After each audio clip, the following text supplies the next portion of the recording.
Book 5, Love and War. 1. How they are similar. From desire to death via passion, such has been the road taken by European Romanticism. And we are all taking this road to the extent that we accept, unconsciously of course, a whole set of manners and customs for which the symbols were devised in courtly mysticism. And as I have said, passion means suffering.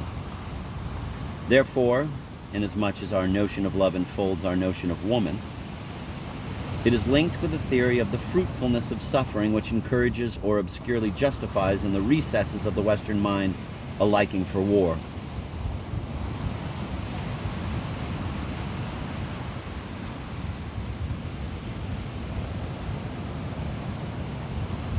This peculiar connection between a certain view of woman and the European conception of war has had profound consequences for morality, education, and politics.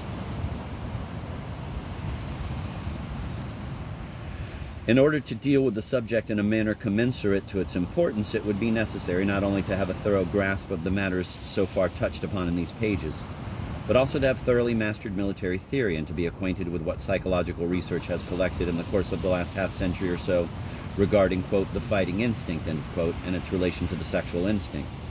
But in this field, an examination of formal modes is no less instructive than an inquiry into causes, and it is certainly less deceptive. But in this field, an examination of formal modes is no less instructive than an inquiry into causes, and it is clearly less deceptive. There is no need, for example, to invoke Freudian theories in order to see that the war instinct and eroticism are fundamentally allied. It is so perfectly obvious from the common figurative use of language. Let me then consider some similarities in the practice of the arts of love and war from the 12th century down to the present day.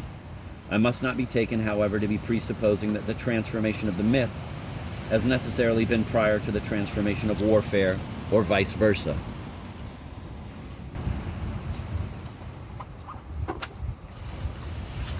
Number 2, the warlike language of love. Already in antiquity, poets used warlike metaphors in order to describe the effects of natural love. The god of love is an archer who shoots fatal arrows.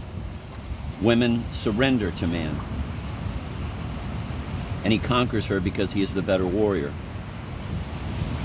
The Trojan War was fought for the possession of a woman, and one of the oldest novels we possess, Heliodorus' Theagines and Chariclea, written in the 3rd century, already refers to the battles of love and to the delightful defeat suffered by the man who falls under the unerring shafts of Eros.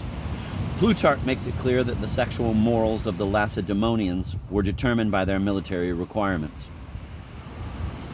The eugenics of Lycurgus and his detailed laws concerning the relations of husband and wife had no other aim than to ensure the aggressive vigor of the soldiery. All this confirms the natural, that is to say, the physiological connection between the sexual and fighting instincts. But it would be idle to seek any kinship between the tactics of the ancients and their notion of love.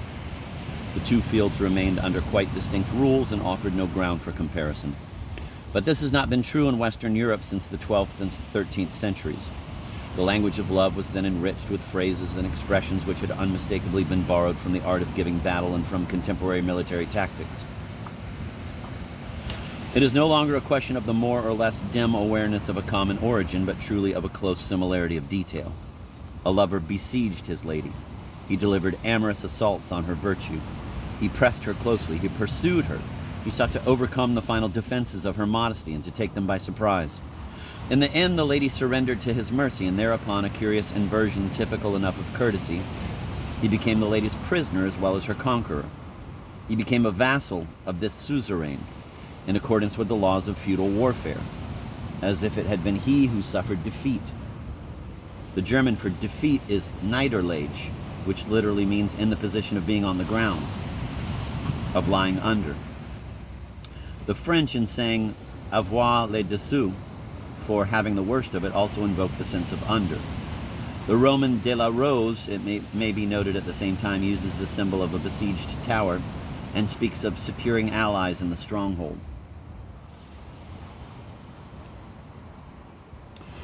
It only remains for him to give proofs of his valor, so much for polite language, but slang, both military and civil, was rich in words and phrases which were rendered even more significant by their coarseness.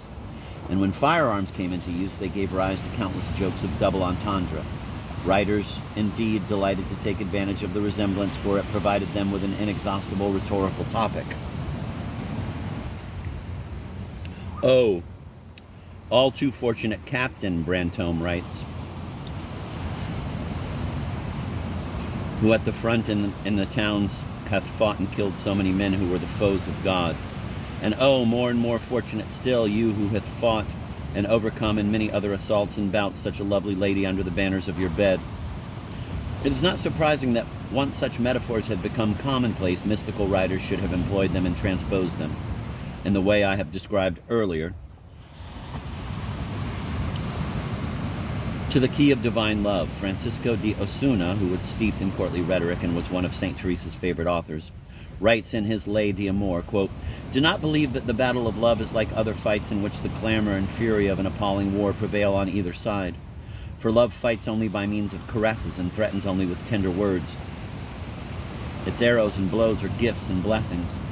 Its encounter is a most effective promise. Sighs make up its artillery. Its taking possession is an embrace. Its slaughter consists of giving one's life for the beloved." End of quote. Let us repeat that quote. Francisco de Osuna, who was steeped in courtly rhetoric and was one of St. Teresa's favorite authors, writes in his Lay d'Amour, quote, "Do not believe that the battle of love is like other fights in which the clamor and fury of an appalling war prevail on either side. For love fights only by means of caresses and threatens only with tender words. Its arrows and blows are gifts and blessings. Its encounter is a most effective promise. Sighs make up its artillery. Its taking possession is an embrace. Its slaughter consists of giving one's life for the beloved." It was shown earlier that courtly rhetoric began by expressing the struggle between day and night. The part played by death is of capital importance. It marked the defeat of the world and the victory of the life of light. Love and death were connected by ascesis, as instinct connects desire and war. But neither the religious origin nor the physiological kinship of the fighting and procreative instincts was enough to determine the exact use of warlike phrases in European erotic literature.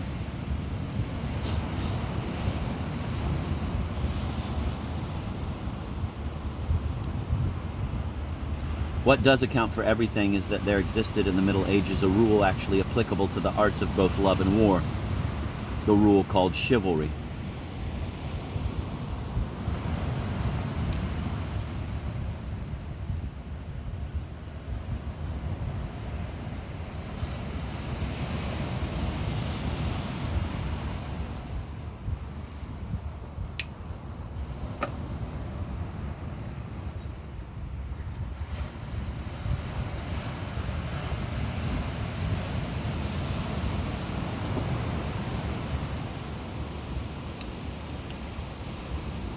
Let me repeat that. But neither the religious origin nor the physiological kinship of the fighting and procreative instincts was enough to determine the exact use of warlike phrases in European erotic literature.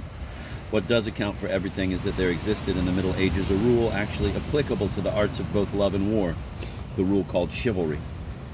3. Chivalry, a rule of love and war. To formalize love, according to J. Huizinga, is the supreme realization of the aspiration to the life beautiful.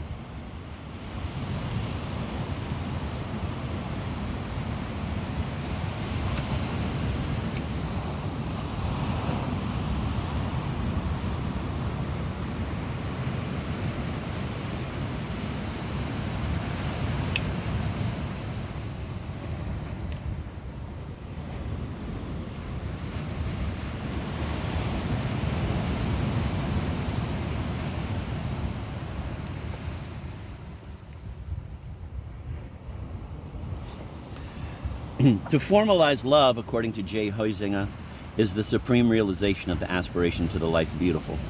End of quote. He is describing the ideals of medieval society, and that's from The Waning of the Middle Ages by J. Huizinga. Huizinga.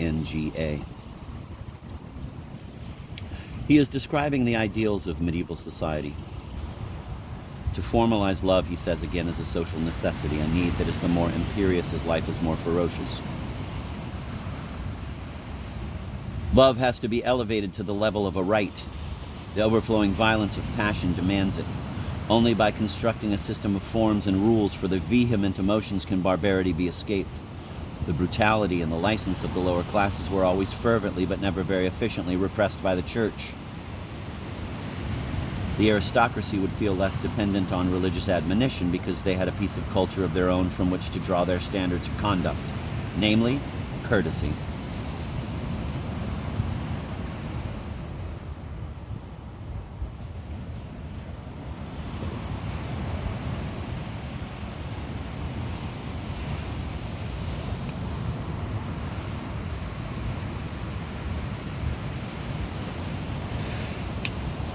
End of quote. I need not recall that courtesy not only owed nothing to the church, but went against ecclesiastical morality. This in itself should be enough to bring about the revision of many opinions about the spiritual unity of the Middle Ages.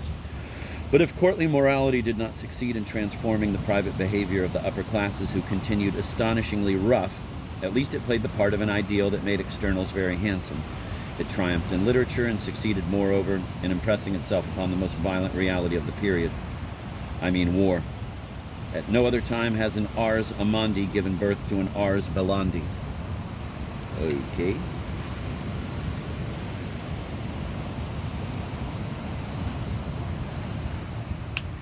It is not only in the detailed rules of personal combat that the effect of the ideal of chivalry was evident.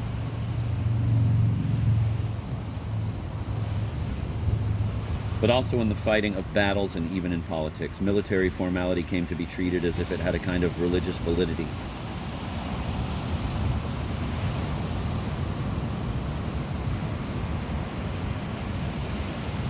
Men often allowed themselves to be killed in order not to infringe absurd rules.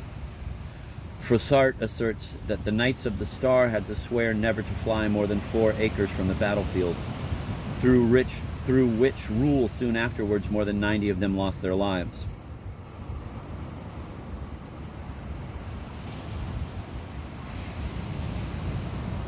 Likewise, the requirements of strategy might be sacrificed to aesthetics or courtly honor.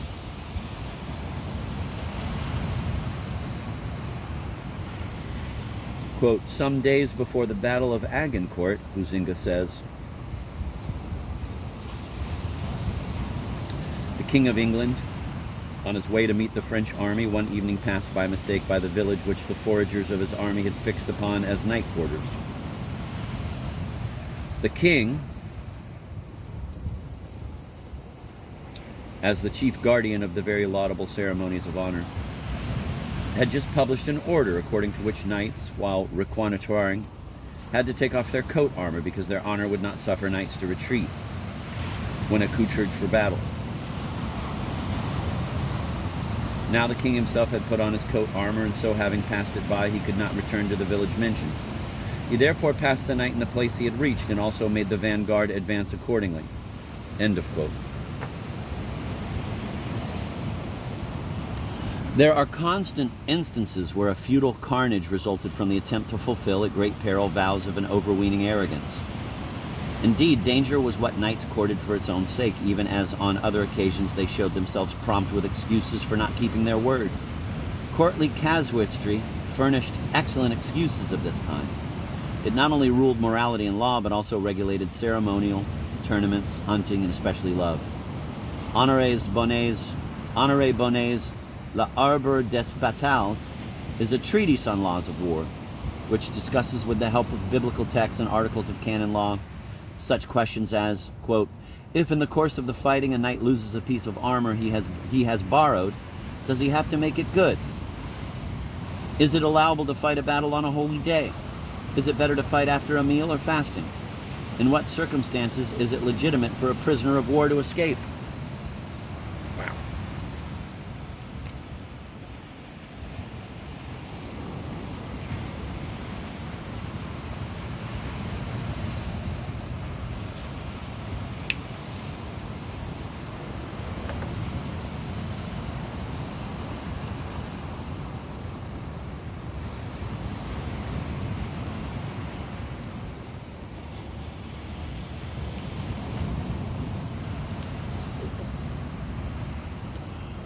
As for the political aims inspired by the notion of chivalry, they were chiefly, again according to Heisinger, to fight for a universal peace which a union of kings was expected to preserve once it has been won, and to conquer Jerusalem and expel the Turks. Both these aims were chimerical, and nothing shows better how the courtly ideal was in flat contradiction with the stern reality of the age. It represented a pole of attraction for thwarted spiritual aspirations. It was a form of romantic escape at the same time as a brake applied to instinct. The detailed formality of war was devised to check the violent impulses of feudal blood, even as the cult of chastity among the troubadours was intended to check the erotic excitement of the 12th century.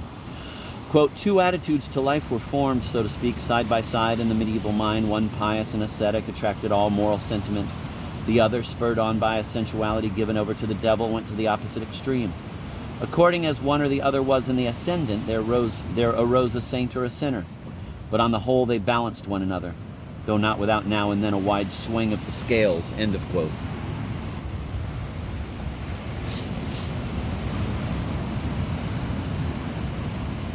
I'm going to repeat that. The detailed formality of war was devised to check the violent impulses of feudal blood, even as the cult of chastity among the troubadours was intended to check the erotic excitement of the 12th century. Two attitudes to life were formed, so to speak, side by side in the medieval mind. One pious and ascetic attracted all moral sentiment. The other, spurred on by a sensuality given over to the devil, went to the opposite extreme. According as one or the other was in the ascendant, there arose a saint or a sinner, but on the whole they balanced one another, though not without now and then a wide swing of the scales. 4. Tournaments for the myth in action.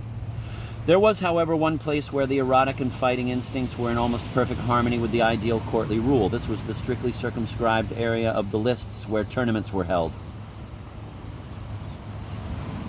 There the frenzy of the blood had full play, even though it was under the aegis of a sacred ceremonial and subject to symbolical restraints. A tournament was the sporting equivalent of the mythical function of Tristan, as this function has been defined in these pages. Passion was to be expressed with all its strength, but also to be veiled religiously so that it might be acceptable to social opinion. A tournament was a physical representation of the myth. Literature did not suffice, Heisinger says, for the almost insatiable needs of the romantic imagination of the age. Some more active form of expression was required. Dramatic art might have supplied it, but the medieval drama, in the real sense of the word, treated love matters only exceptionally. Sacred subjects were its substance. There was, however, another form of representation, namely noble sports, tournaments, and jousts. Sportive struggles always and everywhere contain a strong dramatic element and an erotic element. In the medieval tournament, these two elements had so much got the upper hand that its character of a contest of force and courage had been almost obliterated by its romantic purport. With its bizarre accoutrement and pompous staging, its poetical illusion and pathos, it filled the place of the drama of a later age. The dramatic function of tournaments may possibly have been one source of modern tragedy, for this tragedy came into being at the very moment tournaments went out of fashion, in a time when their warlike, sporting, and theatrical components were breaking up. In that case, tragedy might be regarded as an action deprived of the physical danger implicit in a tournament, but on that account giving all the greater satisfaction to a need of sentimental and spiritual emotion. Nothing seems to me better able to place us in the dreamlike atmosphere of the romance of Tristan than the accounts of tourneys in Chastellain's Chronicles and the memoirs of Olivier de la Marche, both men having been historiographers of the gorgeous and chivalric Duchy of Burgundy in the 15th century. They succeed in uniting love and death in an artificial and symbolical landscape pervaded by a lofty sadness.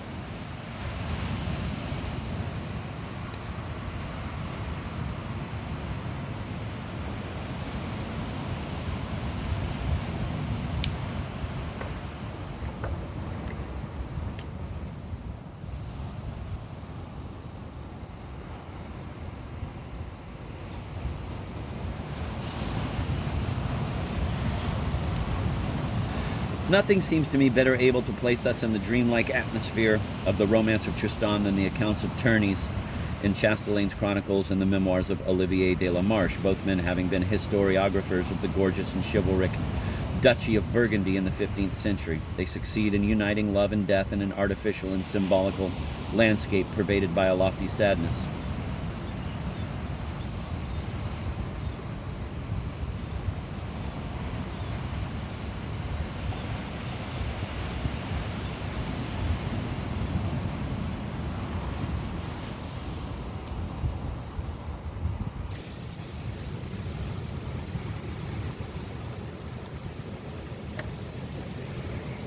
Quote, the hero who serves for love, this is, to quote Huizinga again, the primary and invariable motive from which erotic fantasy will always start. It is a sensuality transformed into the craving for self-sacrifice, into the desire of the male to suffer and to bleed for his lady love. The expression and the satisfaction of desire from having both seemed unattainable were transmuted into something loftier, a heroic action undertaken for the sake of love. Death thereupon became the only alternative to the fulfillment of desire.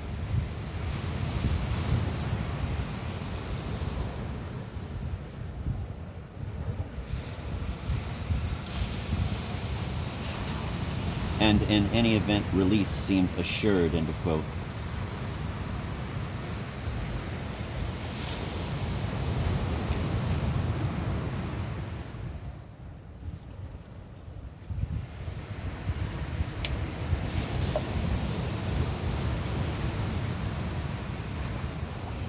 The ceremonial of the tournaments drew its inspiration from the romances of the Round Table. A passage of arms of the 15th century is based on a fictitious chivalrous adventure connected with an artificial scene called, quote, the Fountain of Tears, end of quote. Quote, a fountain is expressly constructed and beside it a pavilion where during a whole year a lady is to reside, in effigy be it understood, holding a unicorn which bears 3 shields. The first day of each month knights come to touch the shields, and in this way to pledge themselves for a combat of which the chapters of the passage of arms lay down the rules. They will find horses in readiness, for the shields have to be touched on horseback. The knight should be unknown. He is called Le Blanc Chevalier, Le Chevalier Mescanu, or he wears the crest of Lancelot, or Palamedes. The shields of the Fount of Tears are white, violet, and black, and overspread with white tears. The erotic factor in tournaments is also shown by the custom according to which a knight carried, like Lancelot, the veil or a fragment of the dress of his lady, and sometimes after the lists handed this to her stained with his blood. By the way, that was the end of the quote, the sentence.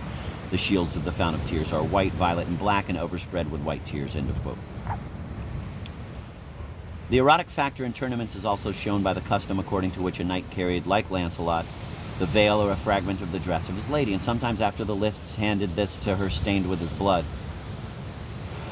Quote, the church was openly hostile to tournaments. It repeatedly prohibited them, and there's no doubt that the fear of the passionate character of this noble game and of the abuses resulting from it had a great share in this hostility. End of quote. However, when tournaments reached the height of their vogue, it was a sign that chivalry had begun to decline. At the beginning of the 15th century, about the time of the Battle of Agincourt, new brutalities drove it into literature, entertainments, and symbolical games. The 15th century witnessed the appearance of the foot soldier, and less than 100 years later, the landsknechts introduced from the east the use of the drum. Quote, its hypnotic and discordant beats symbolized the transition from chivalry to the modern art of war. It was a step in the mechanization of warfare. End of quote. And finally, chivalry was killed by the invention of artillery. Quote, there is an irony of fate in the fact that Jacques de Lalaing, prototype of the Hainaut pattern knight of the 15th century, should have been killed by a cannonball. End of quote. Yet the formalities of war and of courtly love had given European customs an impress that did not fade till the present century. The notion of personal valor and of the warlike feats represented by the duel and by prowess, the single-handed combat between two leaders. The notion of regulating the conduct of battles according to a quasi-sacred etiquette. The view that military life must be ascetic, long fasts before the ordeal of battle. Rules for settling who should be the victor, he, for example, who spent the night on the battlefield. And finally, the close parallel between erotic and military symbolism. All that never ceased to determine the modes of making war throughout the ensuing ages. So that any alteration in military tactics may be looked upon as related to an alteration in the notions of love, or vice versa.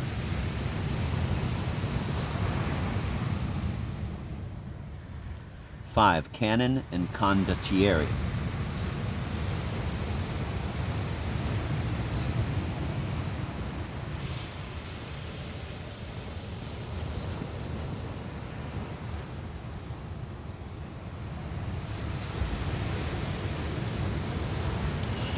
Quote, Italy had at no time enjoyed a state of such complete prosperity and repose as in the year 1490. And sometime before and after, the people also had taken advantage of this halcyon season and been busied in cultivating all their lands as well as mountains and valleys, and being under no foreign influence, but governed by their own princes. Italy not only abounded with inhabitants and riches, but grew renowned for the grandeur and magnificence of her sovereigns.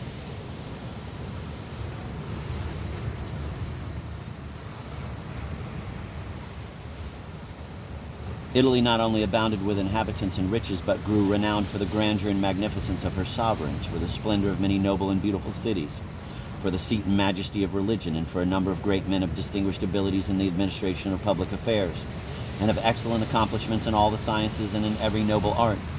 She had also no small share of military glory according to the knowledge and practice of arms in those days. End of quote.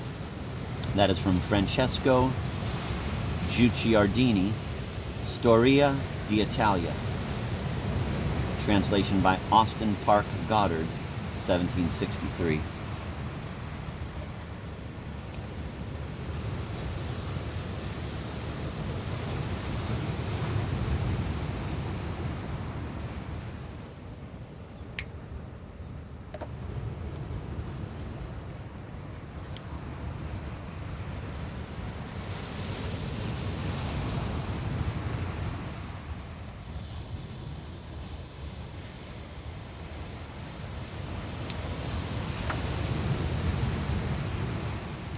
I'm going to reread that. Italy had at no time enjoyed a state of such complete prosperity and repose as in the year 1490, and sometime before and after. The people also had taken advantage of this halcyon season and been busied in cultivating all their lands, as well as mountains and valleys, and being under no foreign influence, but governed by their own princes. Italy not only abounded with inhabitants and riches, but grew renowned for the grandeur and magnificence of her sovereigns, for the splendor of many noble and beautiful cities, for the seat and majesty of religion, and for a number of great men of distinguished abilities in the administration of public affairs, and of excellent accomplishments in all the sciences and in every noble art. She had also no small share of military glory according to the knowledge and practice of arms in those days. Once again, that was from Francesco Guicciardini's Storia d'Italia. The last name is Guicciardini.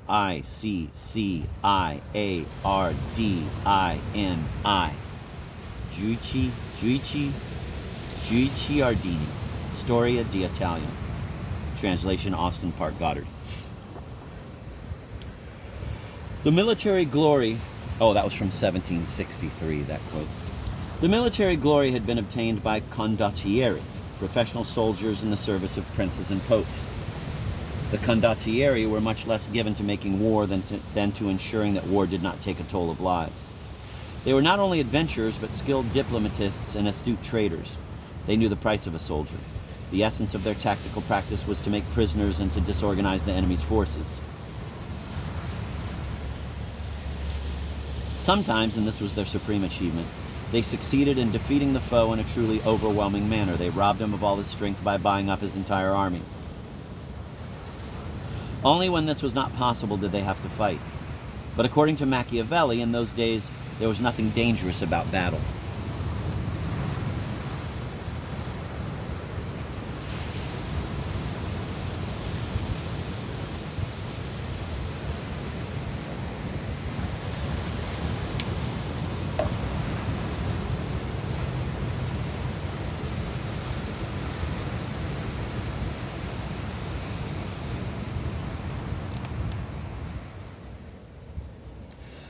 Quote, fighting invariably takes place on horseback, the soldiers being protected by arms and assured of preserving their lives if taken prisoner. The lives of the defeated are nearly always spared. They do not remain prisoners for long, and their release is obtained very easily. A town may rebel a score of times, it is never destroyed. The inhabitants retain the whole of their property. All they have to fear is that they will be made to pay a levy. End of quote. In its own field, then deemed inferior, this art of war was the expression of a culture admirably humane, of a profound civilization, the opposite of a militarization. In Burckhardt's phrase, the state had become a work of art. War itself had grown civilized to the full extent that such a paradoxical statement can be true. Duels between commanders were an honor and were enough to bring a campaign to a close. For that matter, these duels were no longer a submission to the judgment of God, but the triumph of one personality over another. The use of firearms was deplored as being incompatible with human dignity, and the condottiere, Paolo Vitelli, put out the eyes and cut off the hands of some chapatieri of the enemy, who had been captured because it seemed to him infamous that a gallant and perhaps noble knight should have been wounded by a common, despised foot soldier. Love had undergone a similar alteration. Damn. Burckhardt lays stress, J. Burckhardt, The Civilization of Italy in the Renaissance, London and Vienna, 1937.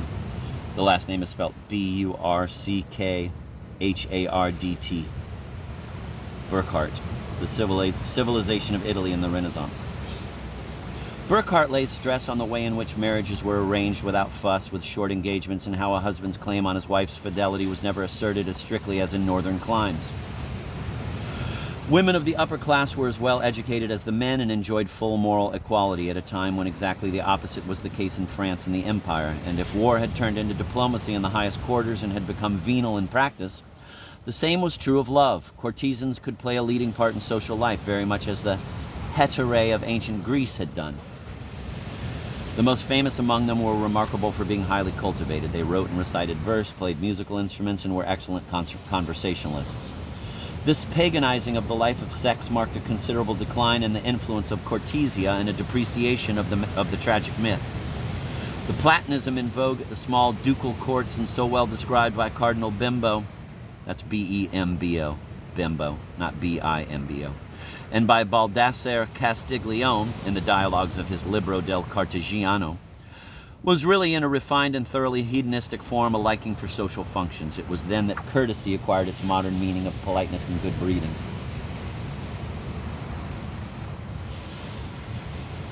The view that life was evil had become a thing of the past, and the death instinct had apparently been neutralized. It was upon this happy, immoral, and entirely peace-loving Italy that the French troops of Charles VIII presently descended. It is only fair to recall that killing was very common, but murder remained an individual affair. In the present militarized world, on the other hand, the individual is deprived of this means of venting his passions, it having become the prerogative of the community. The passage quoted from the Marquis de Sade, above, page 212.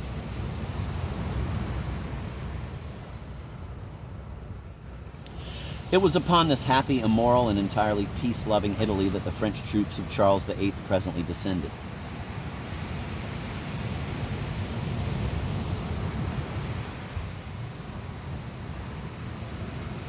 The roar of 36 brass cannon spread panic through the peninsula as if this roar had been the signal of the end of the world. Charles brought with him into Italy, Guicciardini says, the seeds of innumerable calamities, horrible events, and changes in all scenes of affairs. For from this passage derived their origin not only changes of states, but also new fashions, new and bloody ways of making war, and diseases unknown till those days." End of quote. The peace and concord that had hitherto prevailed in the land were so upset that it was afterwards impossible to restore order and quiet. Not that the Italians had been unaware of the use of artillery, but they despised all these new engines, as I have already mentioned, and as is shown by Ariosto's invective on firearms.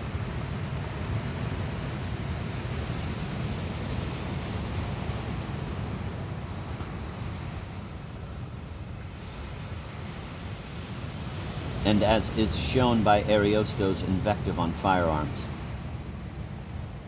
The French, Guicciardini continues, quote, brought a much handier engine made of brass called cannon, which they charged with heavy iron balls. They were planted against the walls of a town with such speed, the space between the shots was so little, and the balls flew so quick, and were impelled with such force that as much execution was done in a few hours as formerly in Italy in the like number of days. These rather diabolical than human instruments were used not only in sieges but also in the field, end of quote. Another thing that terrified the Italians was that whereas in the militia of the condottieri, quote, many of their men-at-arms being a mixture of peasants, people in low life, and subjects of different potentates, they were generally persons that had neither natural nor acquired parts to enable them to act gallantly, end of quote. The French forces appeared in the form of a national army. Quote, the men-at-arms were almost all subjects of France, and not of the mean sort, but gentlemen and noblemen, end of quote. The officers, quote, lay under no temptation to go into another service either to gratify ambition or avarice, end of quote.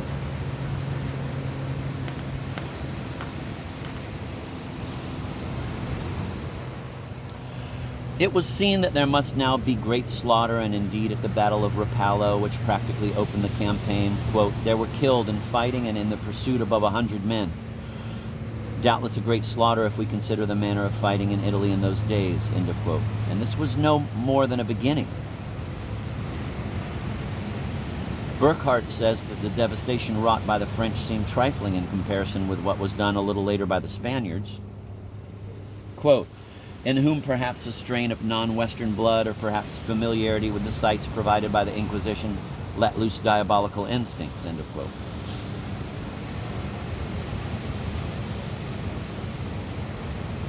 Artillery and the massacre of civilians, modern warfare had come into being. Little by little, this warfare was going to transform the inspired and magnificent knights into troops disciplined in uniform.